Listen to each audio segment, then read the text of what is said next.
Today I'm speaking to Arnd Pickhardt.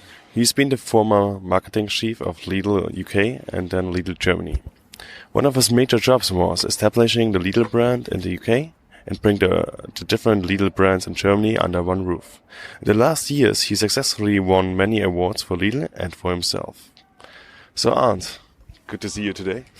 Thank you very much. Good to see you. So my first question is, how do you feel about marketing? Well, I think marketing is probably one of the most exciting and coolest fields you can actually be in with a company, because besides the role of a CEO, who is the ultimate leader of an organization, you probably have the strongest angle to turn around how an entire market or a nation, in some cases, might feel about your business. And but it's not only that you can make such strong impact with the right form of communication, but it's also the topic itself. Marketing is fascinating because marketing is psychology. Marketing is more than just funny spots. This is something that people always tell you when they don't really understand what the rich field of marketing is all about. Then they say, oh yeah, you do some nice spots and some funny, beautiful pictures. But it's so much more than that. It's data insight, it's data science, and most of all, and for me the most exciting thing is actually it's all about human psychology. And that's all bloody amazing stuff. So what in marketing is important to you? The most important thing, maybe not only in marketing, maybe not only in your job, maybe in life, but especially also in marketing, is authenticity. And I think authenticity in everything that you do, and everything you do as a brand. So be authentic as a brand. Don't take yourself too serious. It's okay to sometimes laugh about yourself. Be funny, be human, be humble, be all of that, all of what you are, basically. And so that I think is the absolute most important thing, because people can sense if you are trying to be something that you're actually not. Another very important thing is, and that maybe comes back to the people who might say marketing is just funny images and beautiful pictures. What is important to me is effectiveness. So you can make a great ad. People might like it, think, oh, this is amazing. That ad might actually win an award, but it just is not effective. We spend so much money. I mean, the marketing and advertising companies in this world, there's millions going around, and that money needs to be well invested. So effectiveness it's all about understanding the true needs of the customer, and then to turn this need or that interest into a resonating communication. So that's the two things. And the third I would probably say is the fact that marketing needs to be progressive. If you just look at all the other, you could look at other areas of the business, HR department or logistics and many other fields. I think that there is not many fields that are so extremely affected by this constant change from trends and from the digital transformation as marketing is. So keep moving, keep changing, keep innovating, keep transforming.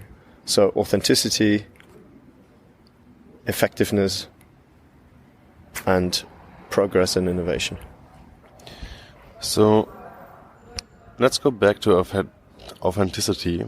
How do I know that I'm authentic in my communication with my company? What's the process to make sure that this is correct, what I'm doing? Well, I think first of all you need to ask yourself, who am I?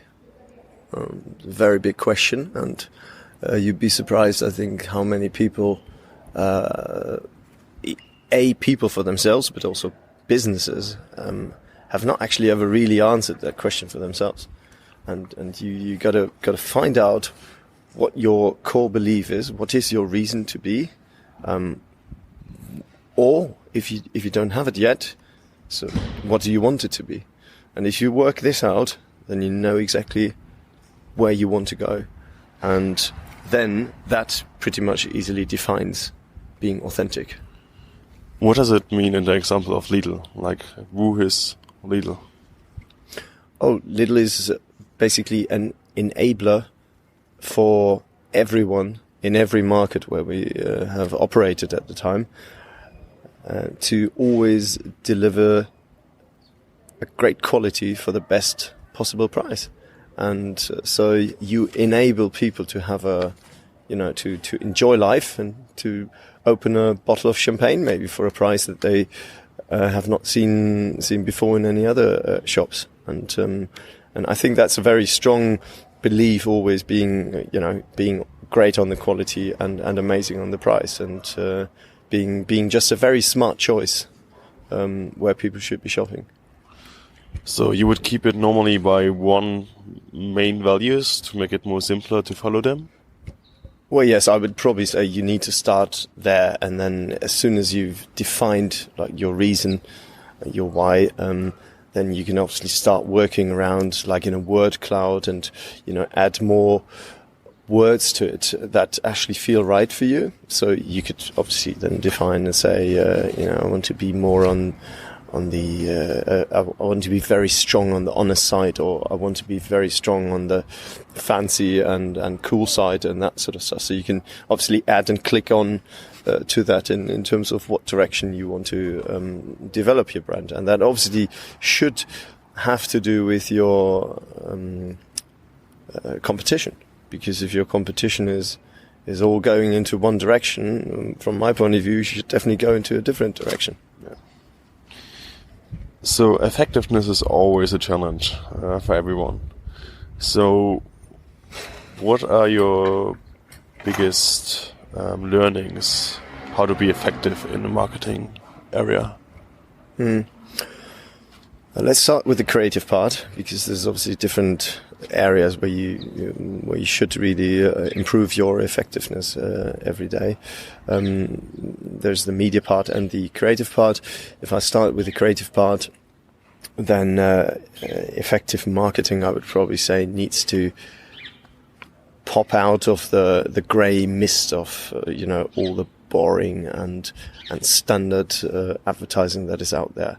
So it needs to have something distinctive and unique about it, something that basically just sticks out and obviously matches your core values.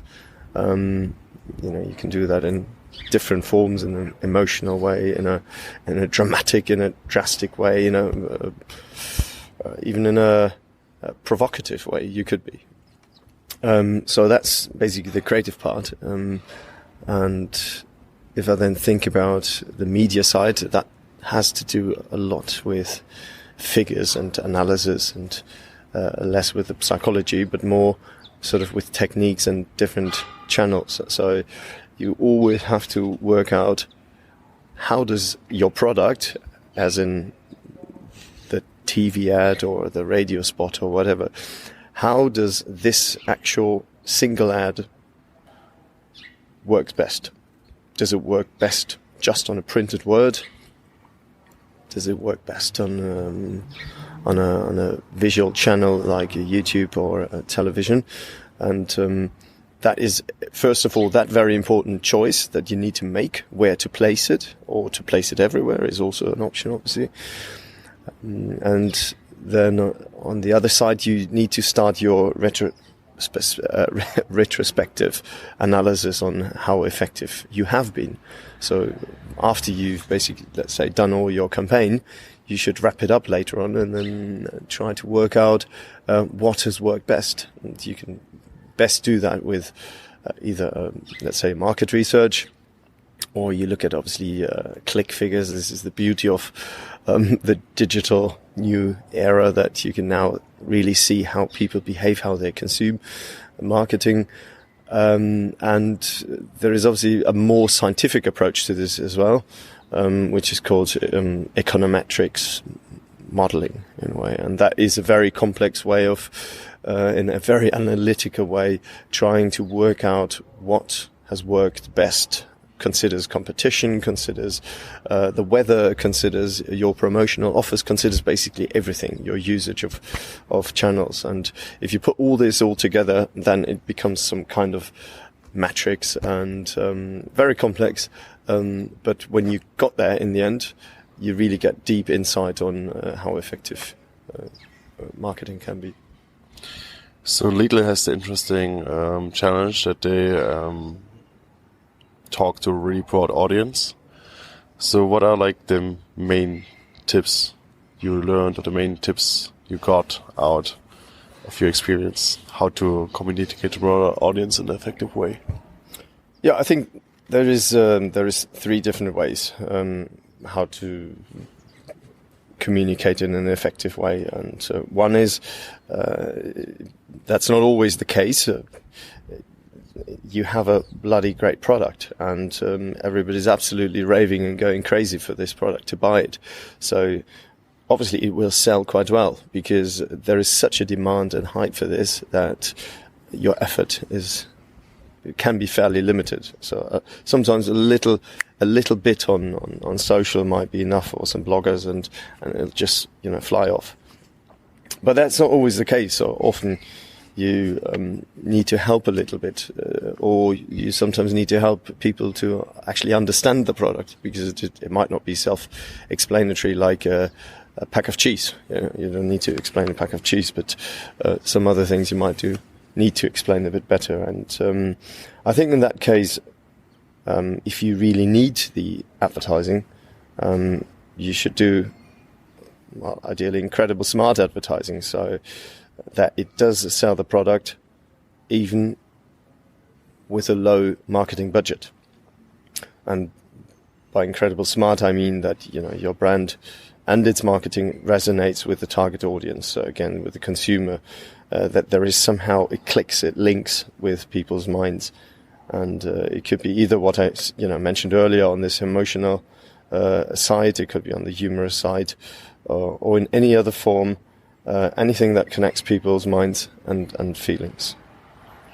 And the third option I see would be, which is sort of the not the smartest, and probably for most people considering the easiest option, is just to spend a hell lot of money on every channel.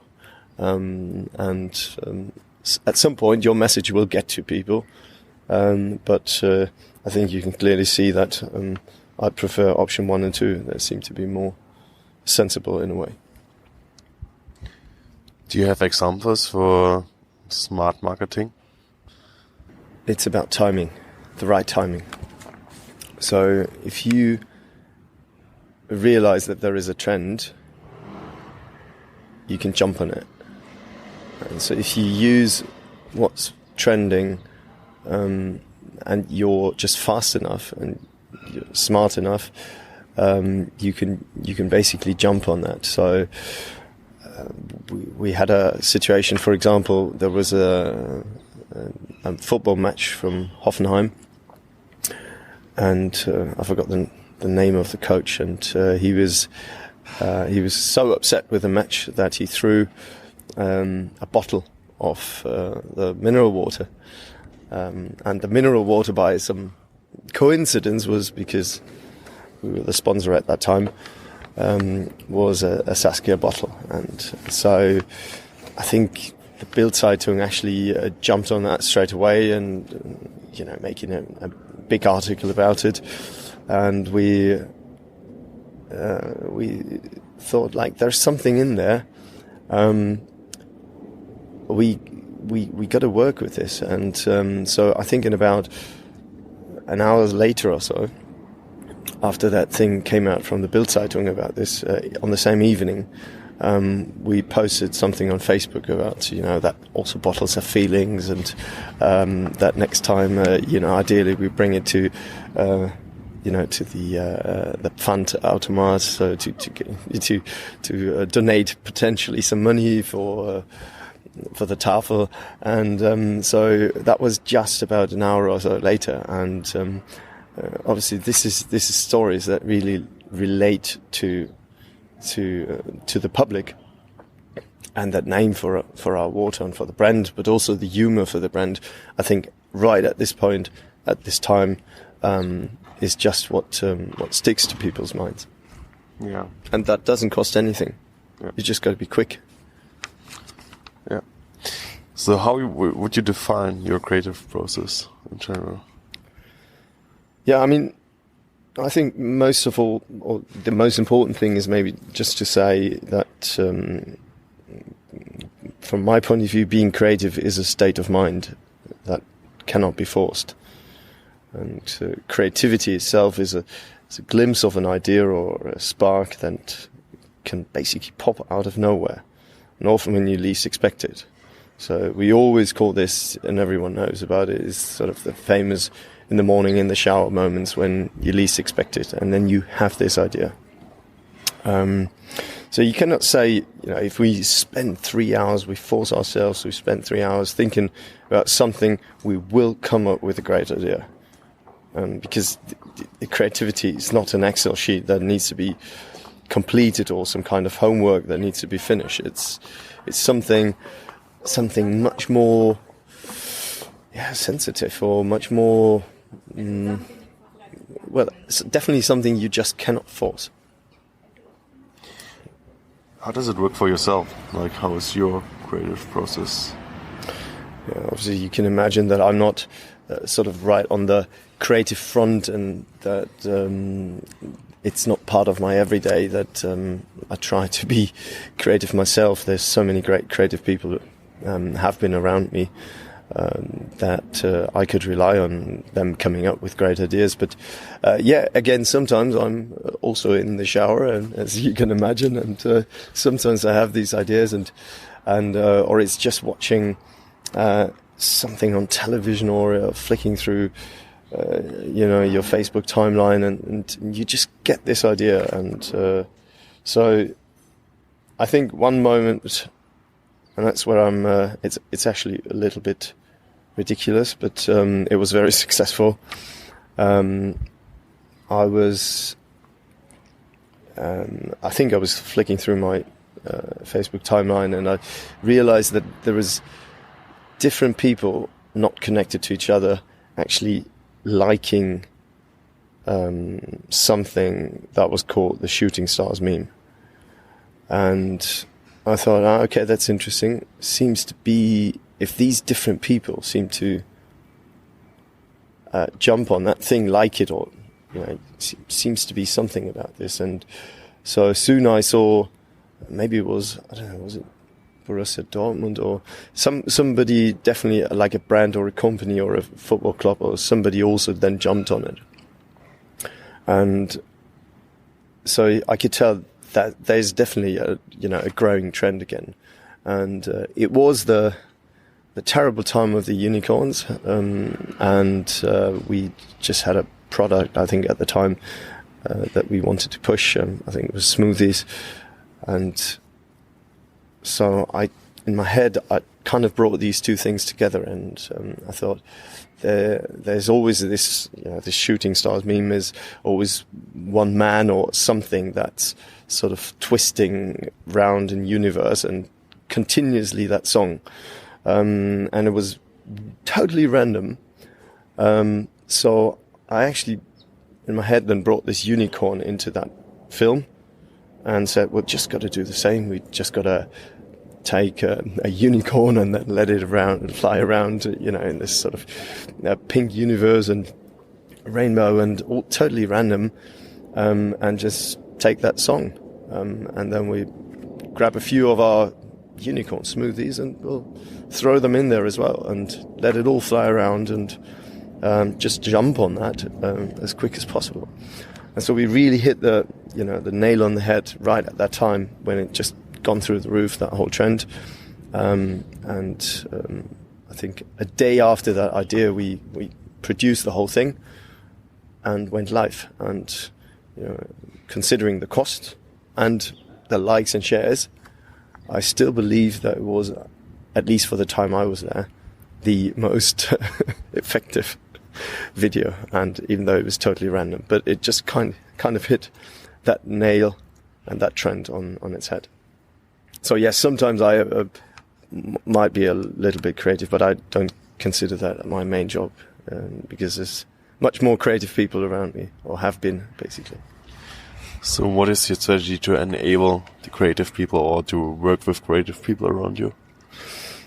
Yeah, well, if we come back to the fact that some creativity comes, or it simply doesn't come, and for some people they actually may never come, and they're totally fine with that, because they say, well, I just don't want to be creative.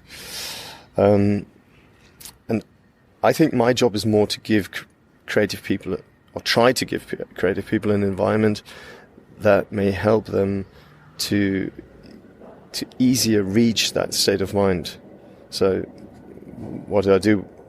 Basically, what do I do, or what do I mean with that is to, first of all, I think you need to give, that's the briefing, you need to give them all the information possible so they can actually really explore, understand the topic, but also then explore different directions about one and the same topic. So you need to give them freedom of mind. Don't set any narrow boundaries. And believe me, I had ideas, in my years, I had ideas presented to me that have been totally crazy. And you might think, what the hell have they been smoking? But that's okay. It's always been okay for me, because it just shows that the creative process goes into all kinds of directions, and that is great, I find. And so, coming back to the more corporate world, then an experienced creative person or creative director would always come up with different options anyway. And especially in the corporate world, there can be a boring safeguard. That's always sort of, yes, we've done our job. Here is what you asked for. But an agency or creative person, for me, must come up with, I would call it, a management challenger. And so what do I mean with that? Management challenger is an idea, a creative idea, where you really have to ask yourself, is the management brave enough to go with it? That's what I would say. You kind of got to push the management with that idea a little bit. And generally, I think that's the sweet spot. I think that's probably exactly the right thing to do, because it shows it goes sometimes just towards the edge. Well, and I personally don't mind these totally crazy ideas, as long as I have different options to choose from. I don't mind crazy ideas as long as it's possible to do the execution, because sometimes you might have an idea and they come up with it and they present this, and people then just look at each other and say, well, this is not possible to do, just definitely not possible to do. And then as soon as you start questioning just a few questions, you don't want to spoil it, or you don't want to be the party pooper, but some things are just a little bit too weird and you just can't do it. And then you should have thought about it earlier. Is it really possible to execute that or not? Because then it's just a waste of time for everyone, just for a funny, unrealistic idea.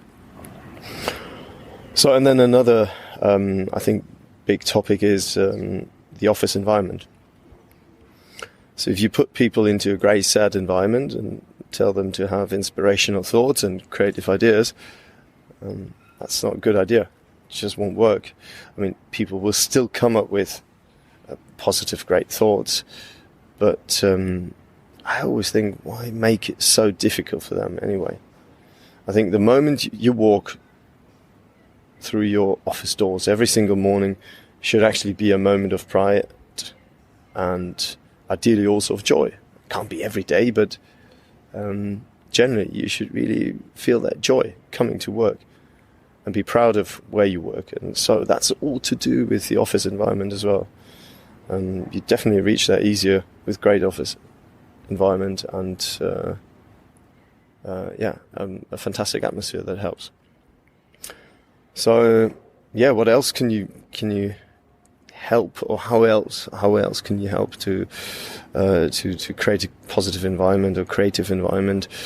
I think so when you're on the management side, you also have to try to be a bit gentle, because you shouldn't always use your strongest language. And in England, they always said, don't be too German. Sometimes you just feel this idea is just not funny, or it's not good enough. And many of the creative people, they can be quite sensitive at times, and by being too harsh, you actually might kill their self-confidence. And so what happens is that next time you will only be presented with a safeguard option, because they just don't feel comfortable anymore to present you with some of the fancy, crazy or little ideas. And so I think be aware of your words, and definitely don't ridicule free thoughts. What is for you a great office environment? Great office environment, it should be light, friendly. It should be a place where people can connect with each other. I don't say necessarily needs to be just open space or anything, but definitely there must be a mix of open space and offices, or places where you can maybe have a bit more of a quiet time. But ultimately, I think it really comes down to enable people to connect with each other and to feel good, to feel welcome at this place. And the less it feels just like bloody work, and the more it feels like we're doing cool stuff here, we're on a great project, the better. So if you have people under you, what is your main points to motivate them? Let me say 2 words. There's guidance and freedom. And those 2 words might sound a little bit like a little bit contradictory, but what I actually mean is you need to make sure that as the sort of commander-in-chief or the manager, you set a clear vision. Everyone who disagrees to your vision, they can raise their voice, you can talk about it, but first of all, as a genuine leader, you must have a clear vision in which direction you want to develop the business. And I think that is a lack of vision is a very sad and poor and very often thing we see in generally in management. How many times do you meet people who don't really have this passion for the business and don't have such a clear vision of where they want to develop it? And that is something that everyone who works for you feels. So if you're empty inside, then people would feel that. And they say, like, well, this person just hasn't got a clue of where we actually want to develop this brand. So this vision is desperately needed in order to align your team and to give the guidance.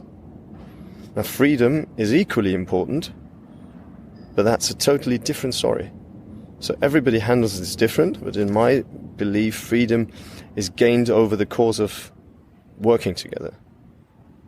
So when you have confidence that the team is all aligned and we're all working into the same direction, and there's a mutual understanding about all things, and that's the moment when you give more and more freedom. So what I'm trying to say is, in order to keep people motivated, you need to give the vision and guidance first, and then comes freedom and appreciation of the great work that the people are able to deliver. Ultimately, I think you need to build a relationship between the team and yourself, so that they don't actually work for a corporation, but instead they work for you or with you as a person. So what was your vision you gave to your team? Well, maybe going back to what I said earlier, what the core idea of Lidl's always been delivering great quality for the best price. And what I said earlier is that you then start thinking, what else, how else can you develop, for example, a brand? And my vision was always that, we make the brand the smart choice and the cool place to shop, actually. So ultimately moving people from, I shop there only because it's cheap and because they have the best price and the quality is all right, or some people because I have to watch my spendings, to move that whole perception about the brand to I want to shop there because it's just bloody smart to shop there. And so with everything that you do in your communication, there should always be a little twist to that thought, I think. That was a clear vision. So, becoming the smart choice. So in a big company, you have the challenge that you have someone above you, which is your boss, and you need to report to. So, did you have a strategy there, how you communicate to your bosses? Yes, it can be a challenge. I mean, I personally must say I was very lucky, pretty much my entire career, that I had great bosses and great understanding, mutual understanding about things. So I guess it's all about gaining trust first, and that means on a professional level. So you know your shit, basically, you know what to do. But it's also, on a personal level, gaining trust. I believe if there's no trust between you and your boss, you will have a very bad starting point. So the question is, how do you gain trust? And I think that comes back to, what I said very early in the beginning about what matters for the brand also matters for you as a person or as a manager. Be authentic. So how can you trust someone who's not authentic? Because definitely that person is someone else. They pretend to be something. So that's the most important thing, I think. Be authentic. Be reliable. Be loyal. And it's actually quite easy. I mean, it sounds easy. For some, it might really mean a little shift in terms of potentially reliability or these sort of things. But I think it really comes down to this: authenticity, reliability, loyalty, and gaining trust. So let's say when you have built such a strong relationship, you have to start working on gaining your freedom, because that's what you want when you're a manager. You want to have freedom, and freedom doesn't come without trust. So as soon as you gain the freedom, you should better not disappoint. So they continue to build that trust. And I think at some point you need to prove and show to your bosses that everything that you do is always in the interest of the business, and that you don't follow some ego or personal agenda, because that's always the danger, that some people actually might put that on the front of their agenda, is sort of the personal development. And I think as a boss you can sense it at some point, that somebody's just really looking after their personal agenda. And that's not the right thing. And it just definitely won't increase your level of trust with your boss. Another important thing to say is your own responsibility, freedom, and the right to change things isn't always just put in your hands. So it's not, I mean, in my years, there was never a moment where basically my bosses then came and said, we want you to have more freedom, we want you to be able to change more things and all that sort of stuff. I think you have to actively demand and push for that freedom during your entire career. To fight for it, not fight in a mean way or anything, but really to to work hard for that. And so how many times have I heard people saying, oh, my bosses don't give me any freedom, and I keep saying, it's your own responsibility to demand and to push for that freedom. And if you don't succeed, you might not be strong enough, and you need to prove and push harder next time, because it's your job actually to push and to demand that freedom for yourself. Do you have a concrete example for all that? Especially if you said in the beginning, like you always try to find the edge ideas, which make the management a bit uncomfortable.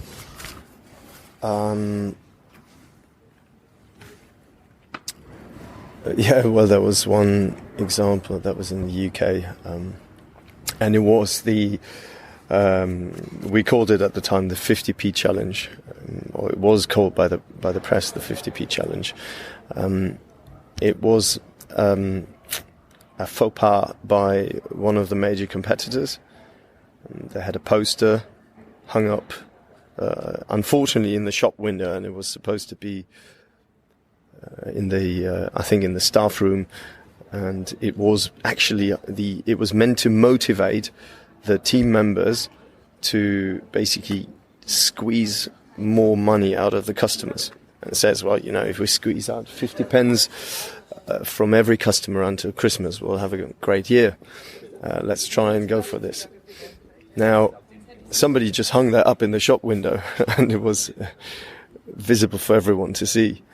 Now, totally embarrassing, and we saw that.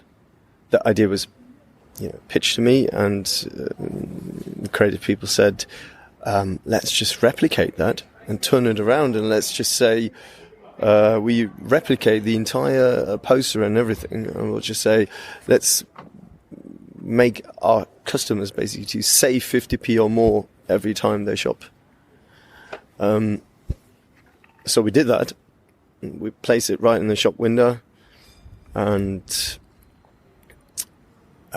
posted that on Twitter, and because it was already trending on Twitter and on the social media networks, even the CEO of the competitor was on I think on television on BBC in the morning, and to sort of apologise for that faux pas. And so what we did was basically then totally going through the roof. I think we even printed that in one of the papers at the time. But why do I tell that story? It was the first time that we actually really were a little bit cheeky with and really confronting one of these faux pas of any of our competitors. And in the previous years that I experienced basically was that there was an unwritten rule. We don't mess around with the competition. We try to make the best prices, but we don't mess around. We're definitely not going to be cheeky in that way. So everybody was very nervous, everybody involved, and at some point my colleague from a different department said, but we need to speak to our top management, to our managing director about this. And I said, no, don't worry about it. Leave it with me. I'm totally responsible for this. It's going to be fine.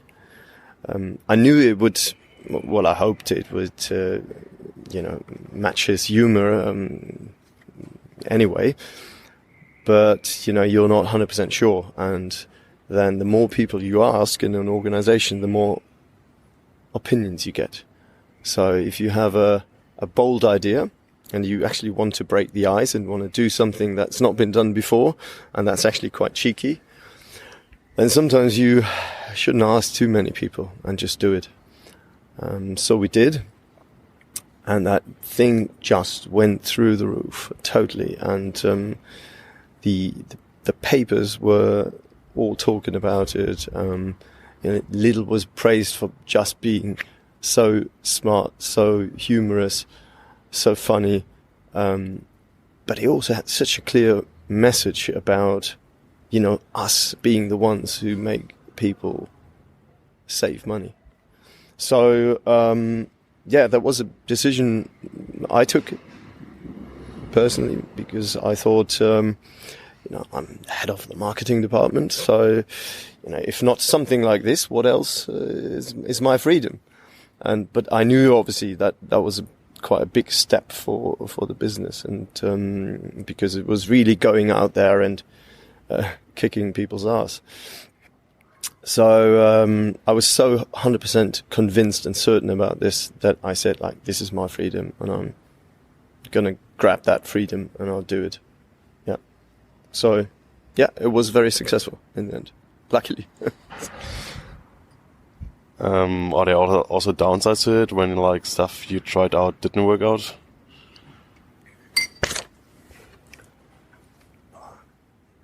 God, I must find a good example now, but don't want to sound arrogant now, but I'm sure there was lots of things that just didn't work out, but there's not one. I think I'm a positive thinking person, so I probably just forget this and forget these examples and just remember all the good stuff that worked, because I love to try new things. But fair enough. It's always a good tactic to stay focused on the positive. How do you educate yourself? What is your sources for education? I think the main source is really talking to people. Yes, I believe I have a very strong opinion about most things, but I also listen to other people's opinion. I learn to listen more and more to people who disagree with my opinion, because I think it definitely can sort of bring you further, because you need to organize your own thoughts better. You need to organize your own arguments. You need to be open for different perspectives. And apart from that, I believe I just go through the world with very open eyes and ears, and just being open and sensible about just everything that happens around you. So I believe that's my main source. Yes, I do watch a little bit of television. Sometimes I listen to the radio. I read one or the other paper or article. And yes, I'm not sure if it's something to be proud of, but I do flip through the timeline on Facebook a lot, and you can see then what seems to be relevant for most people, because they start liking and sharing this. So if there's a major topic, it will come up on your timeline as well. Do you also have a favorite book you want to recommend? Yes, the book is called, I'm not sure if it's my favorite book, but it actually is quite an interesting one, because it works with the topic we've been talking about, how corporations work in a way. And it's called something in translation in German, the Little Machiavelli. And it's about sort of political driven management, about the different characters in organizations, and I think it's actually quite an old book, as in maybe from the 60s or something. But the funny thing about it is, not much has changed. So if you read this and you see, there's so many reasons why certain people behave a certain way. And so if you're in a bigger corporation, I think it's definitely worth reading that. And it may actually tell you not to behave like that. So therefore, I think it's always a good lesson. Yeah. And the last question I have is, if you could go back in time to 20-year-old self, what would you tell him? I would probably say, do what you love, because only then you can be successful. You can develop that passion that you really need to in order to be successful. And believe in yourself. Obviously, don't dream away in the world. I don't mean that, but actually do things. Have trust in yourself and do what you love. Be passionate about it. Yes, that's it. Arnd, thank you very much. It was a pleasure. Thank you, Florian. See you next time, guys. See you.